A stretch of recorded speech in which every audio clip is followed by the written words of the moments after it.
ఈరోజు మార్నింగ్ నుండి భారీ వర్షం వస్తుంది. మన ఓనరేమో ఇంట్లోకి రానిత్తలేడు వర్షానికి. ఏం చేద్దాం మరి?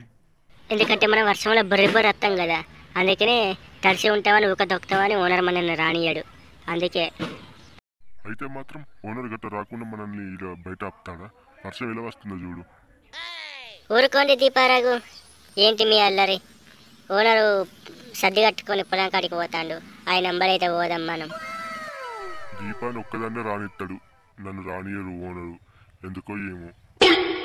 ఎందుకంటే నువ్వు ఇల్లు కావాలి ఉండాలి కదా, అందుకని నిన్ను ఇక్కడనే ఉంచుతాడు ఓనరు. సరే సరే. పొద్దటి నుంచి ఒకటే ముసురువాన, అప్పటి నుంచి పడుతుంది. ఎప్పుడు తగ్గుతుంది ఏమో, మాకైతే ఫుల్ ఆకలి అవుతుంది. అవును దీపక్క, మార్నింగ్ నుంచి పడుతూనే ఉంది వర్షం. ఇక ఎలాగైనా మనం ఒక కోడిని పట్టాలి ఇవాళ. ఏమంటావు మరి? అవును పట్టాలి, ఫుల్ ఆకలి అవుతుంది మార్నింగ్ నుంచి.